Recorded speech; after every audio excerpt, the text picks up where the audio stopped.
Well, hello everybody, and welcome to the weekend review for Module 2, Week 2. Now, I'm shooting this before Module 1 is actually completed yet because we will have a little bit of overlap in a couple of days because, remember, we extended that due date to Tuesday for Module 1. In Module 2, we'll be back to the normal pattern, which is module officially starts on Monday and officially ends on Sunday. For this module, you have your normal quiz, which will be on your second group of readings in the pharmacology book. Also, here looking at my notes, we are going to have our learning activity. And I'm going to go into a little bit more on that learning activity in just a moment. And then we'll have the question of the week. This will be something that we will do for the next 7 modules. You'll do your question of the week, which will show up in the course news on the first day that the module starts. I might give you a little bit of a preview on Sunday. And really what it is sort of like a critical thinking question. And again, follow the syllabus. There's a word count requirement. You're going to respond back to a couple of your fellow students, try to add some insights into that response, add something to the conversation that's meaningful in your responses. So a little bit of critical thinking and a little bit of response back to your fellow students.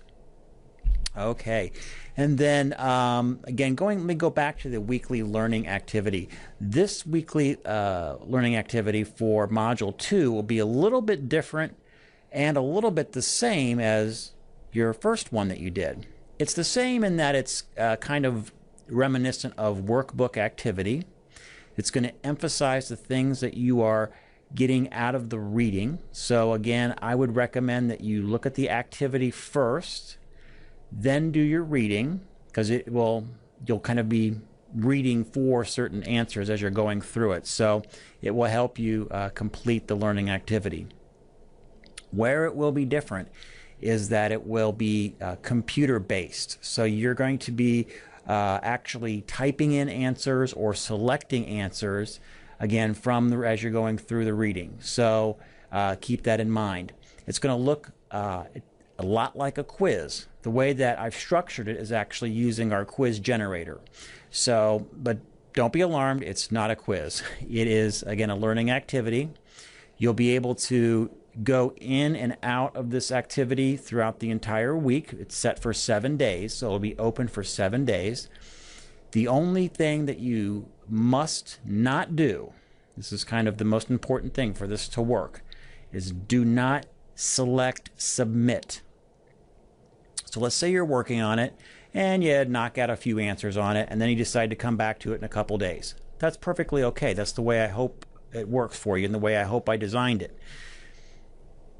What you want to do, if you want to kind of exit out of it and come back to it another day, is you'll select Save All Answers or Save All Responses. You'll click that button, but you will not select the Submit button.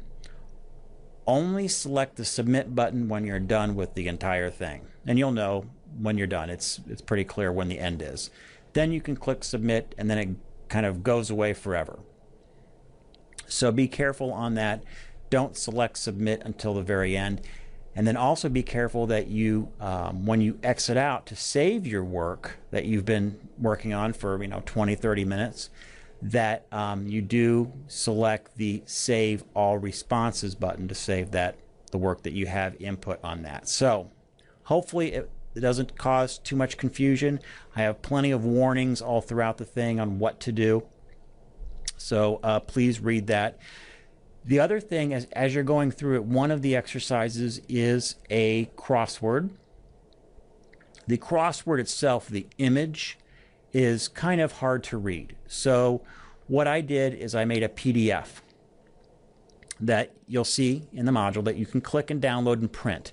I would recommend that you click and print that because the image embedded in the actual activity can be a little small and a little bit difficult to see. So I thought I'd give you an access to a nice big, you can see the crossword, see how it's laid out, count all the boxes. You can see the helpers. There's little help words in there, little letters to give you a clue on on what you're looking for. So do print that out if you're having a difficulty maybe seeing the fine details on the image that's actually embedded in the learning activity.